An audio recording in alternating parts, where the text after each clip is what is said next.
कराची के मसरूफ तरीन शॉपिंग मॉल गुल प्लाजा में लगी आग 16 घंटे बाद भी ना बुझाई जा सकी। फायर फाइटर समेत 6 अफराद जाँ बहक, 20 जख्मी, 11 की हालत तशवीशनाक। प्लाजे में कई अफराद फंस गए। आतिशज़दगी के बायस ग्राउंड फ्लोर जल गया। देखते ही देखते आग तीसरी मंजिल तक पहुंच गई। इमारत के कुछ हिस्से जमीबोस हो गए। फायर फाइटर्स 20, एक बाउजर, स्नॉर्कल्स 30 तीसरे दर्जे की आग बुझाने में मसरूफ। गुल प्लाजा में 1200 से ज्यादा दुकानें हैं। छत पर गाड़ियां और जनरेटर्स भी मौजूद हैं।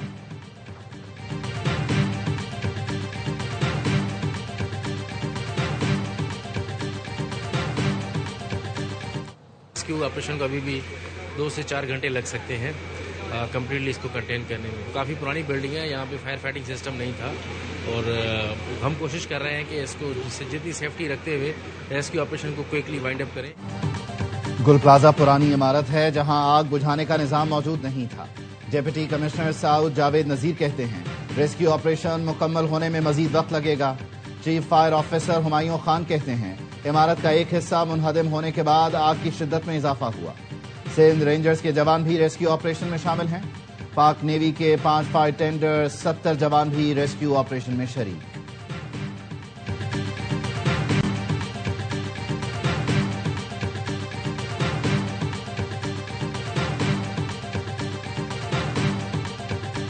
लास्ट टाइम उसकी कॉल आई थी 10:30 बजे। बोल रहा है भाई मैं मर जाऊंगा, इधर आग लगी हुई है, मुझे बचा लो। आखिरी फोन भी इसका यही आया 10 बजे के बाद कि मुझे यहाँ से निकालो, दम घुट रहा है मेरा, ये वो इस करके इसका फोन गिर गया नीचे। इसके बाद पता नहीं चला जल गई।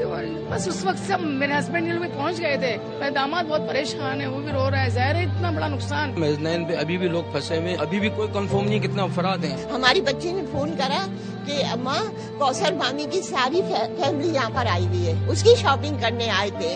बच्चा नहीं मिल रहा हमारा, कुछ पता नहीं। गुल प्लाजा में आग लगने के बाद मुतअद्दिद अफराद लापता। एक ही खानदान के खातून समेत 6 अफराद की तलाश। शादी की खरीदारी के लिए गुल प्लाजा आए थे। एक और खानदान के 4 अफराद भी लापता। एक खातून शामिल शादी की शॉपिंग के लिए आए थे।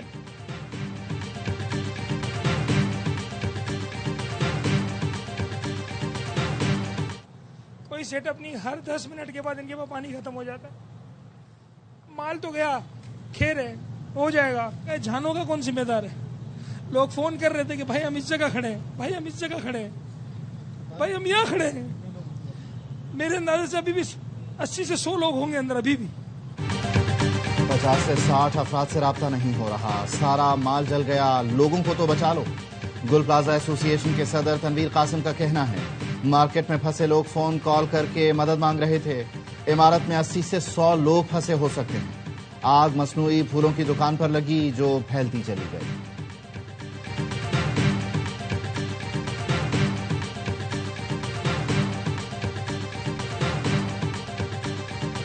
वज़ीर आला सिंध मुराद अली शाह की गुल प्लाजा में आतिशज़दगी वाक़े की फौरी इंक्वायरी की हिदायत। कमिश्नर कराची को तफसीली रिपोर्ट पेश करने का हुक्म। आतिशज़दगी से जानी नुकसान पर गहरे दुख का इजहार किया। गफलत या लापरवाही साबित होने पर जिम्मेदारों के खिलाफ कार्रवाई की हिदायत। कहा कराची की कमर्शियल इमारतों में फायर सेफ्टी ऑडिट फौरी कराया जाए।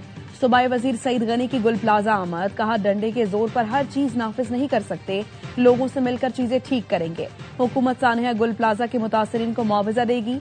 मेयर कराची मुर्तजा वहाब का गुल प्लाजा में आतिशज़दगी के दौरान फायर फाइटर के शहीद होने पर इजहार अफसोस।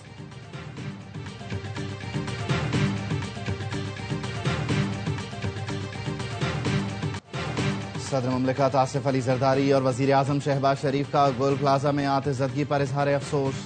कीमती इंसानी जानों के ज़िया पर ताज़ियत और लवाहिकीन से दिली हमदर्दी का इजहार।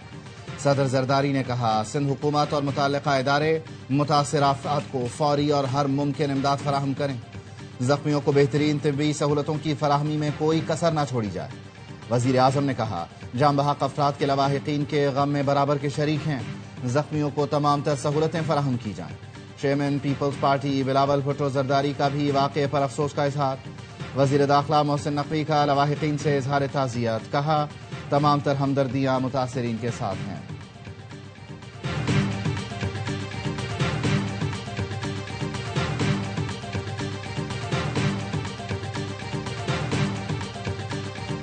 MQM का गुल प्लाजा आतिशज़दगी में लोगों के जाँ बहक होने पर अफसोस का इजहार।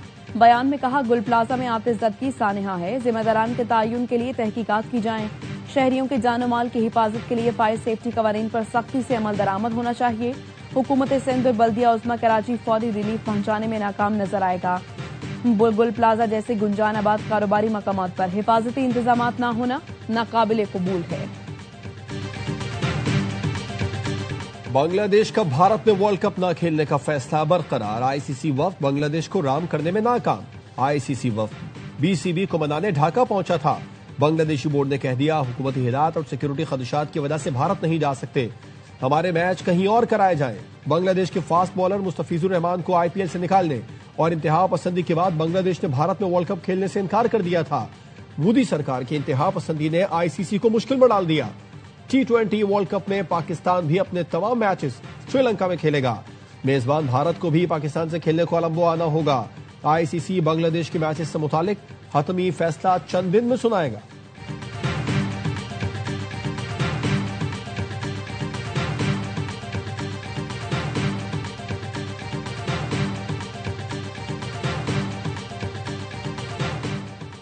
अमरीकी सदर की मिस्र और तुर्किया के सदूर को खत लिखकर गजा अमन बोर्ड में शमूलियत की दावत। तुर्की के इलाकाई किरदार और सदर उर्दवान की सिफारती कोशिशों को सराहते हुए लिखा, तुर्की अमन व अमल में कलीदी किरदार अदा कर सकता है। तुर्क हुकाम का कहना है सदर उर्दवान खत का जायजा ले रहे हैं।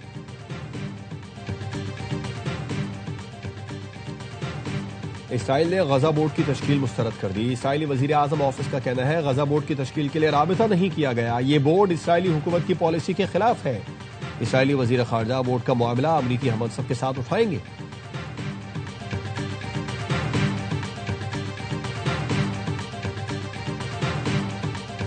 ईरान में नई क़यादत तलाश करने का वक्त आ गया। तेहरान में हुक्मरान हुकूमत चलाने के लिए जबर और तशद्दुद पर इन्हिसार करते हैं। क़यादत का मतलब एहतराम है, खौफ नहीं। ईरान के सुप्रीम लीडर के बयान पर अमरीकी सदर का रद्द अमल। कहा, इक़्तिदार बरकरार रखने के लिए हजारों अफराद को कत्ल करने के बजाय मुल्क को दुरुस्त तरीके से चलाने पर तवज्जो देनी चाहिए। नाकिस क़यादत की वजह से ईरान रहने के लिए दुनिया में बदतरीन जगह बन चुका है।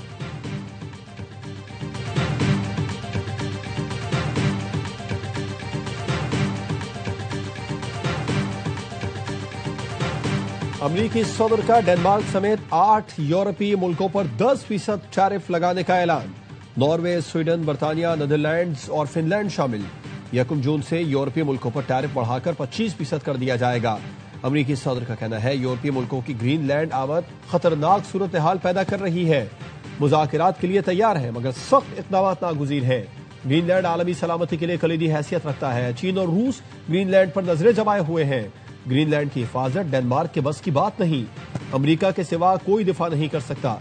ग्रीनलैंड और डेनमार्क में ट्रंप के मंसूबे के खिलाफ एहतजाज। ग्रीनलैंड के वजीर आजम ने भी शिरकत की। ग्रीनलैंड में अमेरिकी कौंसल खाने के सामने भी एहतजाज किया गया।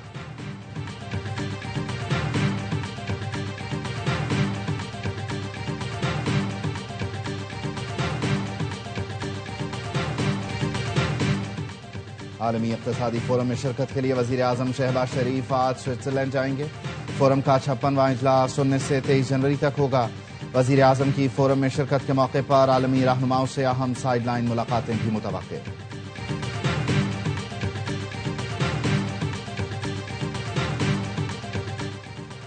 और आज मुल्क को कौमी यकजहती की अशद जरूरत है। मुल्क मुस्तहकम होगा तो ही तरक्की मुमकिन होगी। मौलाना अब्दुल कबीर आजाद का रावलपिंडी में कौमी यकजहती और पैगाम पाकिस्तान कॉन्फ्रेंस से खिताब। कहा, पाकिस्तान ने गुरूर में डूबे भारत का सर झुका दिया। इस्तेहकाम के लिए हमें आपस में इत्तेहाद पैदा करना होगा। मुल्क के खिलाफ किसी साजिश को कामयाब नहीं होने देंगे।